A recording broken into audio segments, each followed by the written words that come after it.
여러분 안녕하십니까? 이 시간에는 열왕기하 9장 말씀 중심으로 드리겠습니다. 이 9장의 말씀은 하나님의 심판이 거기에 나타납니다. 이스라엘의 왕 중에서 아주 악한 왕들 가운데서 대표적인 사람이 아합 왕입니다. 이 아합 왕은 그 이방 여인 이세벨을 데리고 와서 그 이세벨의 충동으로 더욱 그 나라에 하나님을 섬기는 자들을 다 없애고 선지자들을 죽이는 일을 하였고, 각 곳곳마다 우상을 섬기도록 그렇게 하나님을 멀리 떠나게 하였고 하나님의 진노를 쌓았던 왕이죠. 하나님께서는 일찍이 엘리야를 통하여서 내가 아합 왕의 집안을 내가 심판할 것이라고 분명히 말씀을 하셨습니다. 이제 엘리야 시대 이후 이제 엘리사 시대 때에 이제 오늘 본문 열왕기하 9장에서 하나님께서 그 아합 왕의 그 부인 이세벨을 죽이고 그 아들들을 죽이는 일을 하나님께서 예후를 통하여서 그 일을 하셨습니다. 우리가 알아야 될 것은 죄에 대해서는 상급이 있는 것이 아니라 심판이 있다고 하는 사실은 우리 모든 사람이 다 인정하죠. 또 우리 사람들의 양심이 또 그렇게 주장하고 있습니다. 죄에 대해서는 상급이 아니라 거기에 대한 심판과 그 심판에 따른 형벌이 있다고 하는 것입니다. 그것은 하나님이 세우신 법이죠. 오늘날 이 만물의 주인 되시는 하나님은 여전히 죄에 대하여서 심판이 있다고 외치게 해 주십니다. 오늘날 사람들은 하나님의 영원한 심판에 대해서 그렇게 확실한 믿음을 가지지 않고 사는 경향이 너무 많습니다. 하나님께서 베드로를 통하여서 말씀하시기를 천년이 하루 같고 하루가 천년 같다는 것을 잊지 말아라고 말씀하셨습니다. 우리 각자의 인생에도 하나님의 심판이 다 있습니다. 물론 우리가 살아가는 인생 중에 부분적으로 하나님의 심판도 우리가 만나지만은 참된 심판이 사람이 죽는 것은 한번 정해져 있지만은 죽음 이후에는 하나님의 심판을 받게 되어 있다고 하는 사실입니다. 이것을 우리는 하나님의 말씀을 통하여서 분명하게 들어야 되고 또 믿어야 되고 또 그것을 아는 사람으로서 준비하고 살아야 할 것입니다. 우리들의 인생의 세월이 지나고 나면은 하루끼리와 같은 잠깐의 것임을 모든 사람이 다 그때 인정을 합니다. 그것을 아시고 우리가 나에게도 심판이 있다라고 하는 것을 염두에 두시고 사셔야 하는 것입니다. 시편 73편을 읽어보시면은 신앙생활을 잘하고 있는 한 성도가 시험에 빠진 그러한 내용이 기록되어 있습니다. 어떠한 시험에 빠졌는가 하면은 악하게 사는 사람인데 그 사람에게 하나님의 형벌이 없는 것에 대한 불평과 실망을 기록되어 있습니다. 남을 괴롭히고 부정하게 살고 그렇게 악하게 사는데도 그 사람에게는 어려움도 없고 그 사람에게는 하는 일들이 다 잘 되고 그리고 죽을 때도 고통도 없이 죽고 이러한 것을 볼 때에 하나님이 어디 계시느냐 하는 것입니다. 모든 것을 주관하시는, 죄에 대해서 심판하시는 하나님이 어디 있느냐고 하는 이러한 시험에 빠진 것에 대한 기록이 시편 73편에 있습니다. 그렇게 시험에 빠져 있는 이 성도에게 하나님께서 보여주셨습니다. 성령으로 보여주시는데 그 사람이 이 세상의 삶을, 죽음이라고 하는 것을 통해서 이 세상의 생애를 마감하고 나서 그가 어떻게 되는가를 보여주셨습니다. 죽음 후에 있는 하나님의 심판, 그리고 그의 죄에 대한 영원한 형벌을 그가 이제 귀로만 들은 것이 아니라 하나님께서 보여주시는 것을 통해서 보았습니다. 우리 사람들은 영원히 살 것인데 이 세상에서는 그 사람의 죽음까지만 볼 수 있으니까 우리가 하나님의 심판에 대해서는 잘 못 볼 수가 있습니다. 그런데 여러분, 죽음 이후의 것은 우리 눈으로 지금 보이지 않습니다. 내가 겪으면은 이제 다 그 세상이 열리니까 보이는데, 그럼 그것을 보고 그것을 확실히 알 수 있는 것은 주인 되시는 하나님의 말씀을 통해서 우리가 아는 것이죠. 창세기 6장에 보면은 노아가 있는데 하나님께서 이 노아에게 아주 귀한 것을 알려주셨습니다. 120년 후에는 이 세상이 현재 내 앞에 죄악이 너무너무 가득하므로 내가 심판하리라.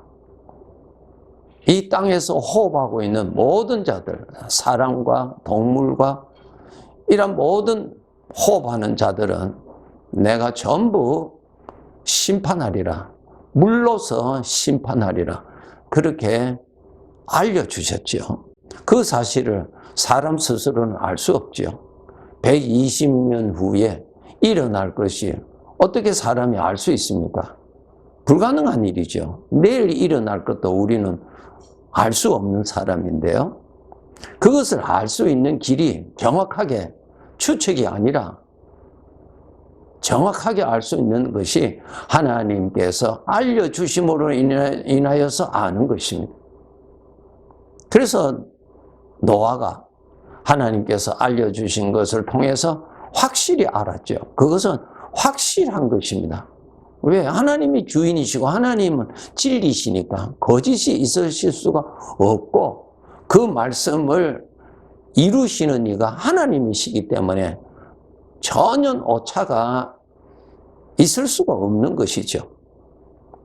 노아는 하나님의 말씀을 통해서 자기 눈으로 보는 것과 같이 확실히 알고 하나님께서 지시하신 대로 그날에 구원받기 위해서 방주를 준비하도록 그렇게 그의 생애를 살았던 것이 기록되어 있습니다. 이와 마찬가지로 우리들도 우리가 이 세상의 삶을 산들 100년 이상 못 살잖아요. 100년도, 1000년도 하루 갔다고 그랬는데 100년도 잠깐이죠. 우리는 하나님의 말씀을 통해서 나의 앞길이 어떻게 전개되는지 아셔야 됩니다. 그리고 여러분은 거기에 대해서 내가 어떻게 살아야 되며 무엇을 준비해야 되는가를 여러분이 아시고 거기에 초점을 두고 여러분이 사셔야 합니다. 요한계시록 22장 11절에 보시면은 불의를 행하는 자는 그대로 불의를 행하고 더러운 자는 그대로 더럽고 의로운 자는 그대로 의를 행하고 거룩한 자는 그대로 거룩하게 하라 라는 말씀이 있습니다. 이 세상 사람들이 하나님의 말씀 없이 사는 사람은 자기의 뜻과 자기의 욕심과 자기의 어떠한 이상을 가지고 살지요. 그러나 하나님 앞에 반드시 심판이 있다는 것을 모르니까 무엇을 준비해야 될지에 대해서는 전혀 준비하지 아니하고 살아가게 되죠. 그러나 하나님의 자녀들, 하나님 믿는 사람은 이것을 알기 때문에 그것을 준비하고 가는 삶입니다. 그러니까 삶의 방향이 다르다는 것입니다. 삶의 방향이 다른 거예요. 우리 하나님의 자녀들은 삶의 방향이 다르죠. 표대를 어디에 둡니까? 하나님 앞에 표대를 두고 사는 것이죠. 세상 사람들은 자기 욕심에 표대를 두고 살잖아요. 자기 자신에게.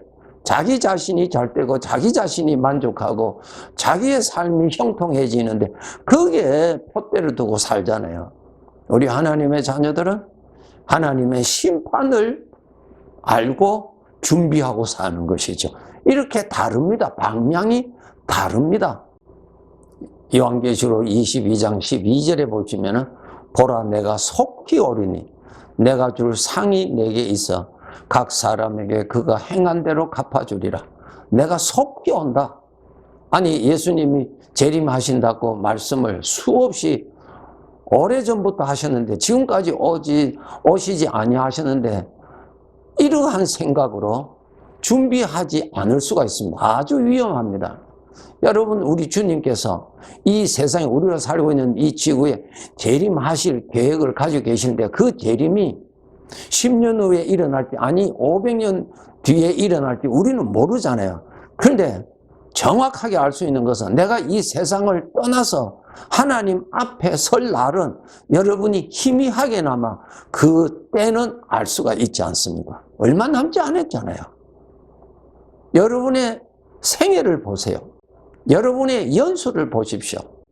그렇게 많이 남지 않았습니다. 속지 마세요.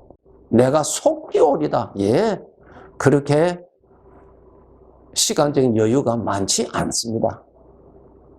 내가 줄 상이 내게 있어 각 사람에게 그가 행한 대로 갚아주리라.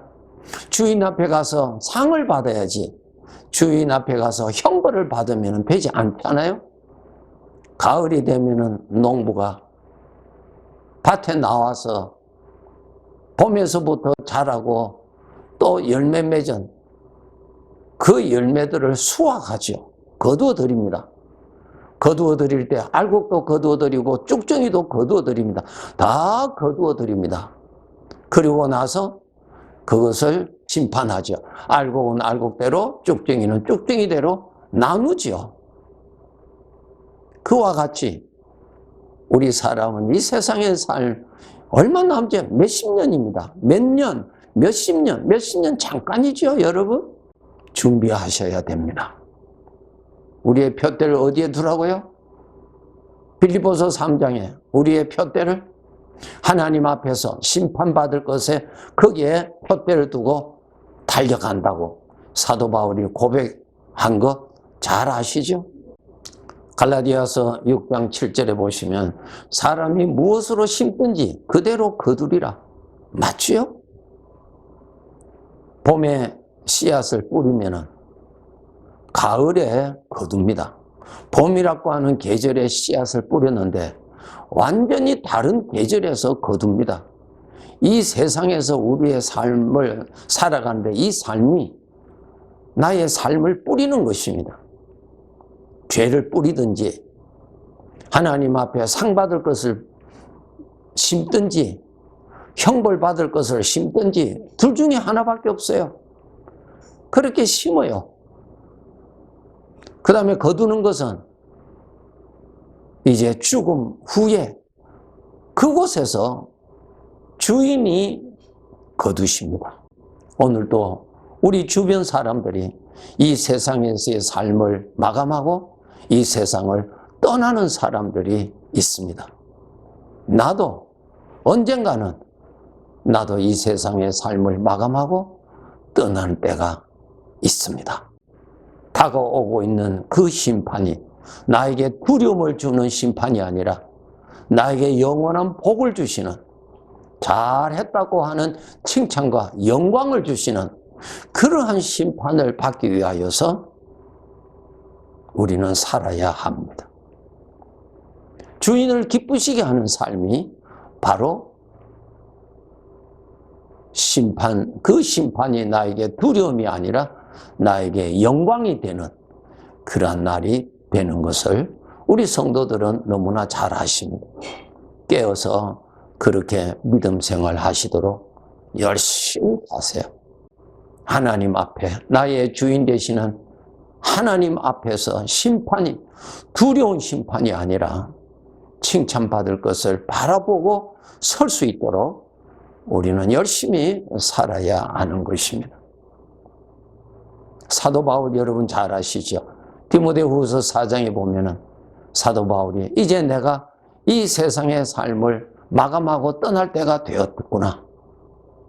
이제 후로는 나를 위하여 의의 면류가 늘 예비되어 있으리라고 하는 그 심판이 두려운 심판이 아니라 주인으로부터 큰 위로와 큰 칭찬과 큰 소망과 큰 상급을 받을 것을 바라본 사도 바울을 우리가 너무나 잘 압니다. 잠깐 지나는 봄의 계절에 이 세상 사람들의 사상에 함께 어울려서 속지 마시고 하나님의 말씀대로 반드시 그렇게 될 것을 알고 씨를 뿌려서 내가 이 세상을 떠날 때쯤 되면은 썩지 아니하는 영광을 받을 것을 크게 기대할 수 있는 자로 오늘도 내일도 우리는 그렇게 살아야 하는 것입니다. 하나님의 말씀대로 다 되는 그러한 시간의 흐름 속에 지금 우리가 살고 있습니다. 그날에 비록 하나님께 영광이 되는 존재로 서고 나 자신에게는 주인으로부터 상을 받는 그러한 시간이 되도록 믿음으로 열심히 삽시다. 네, 감사합니다.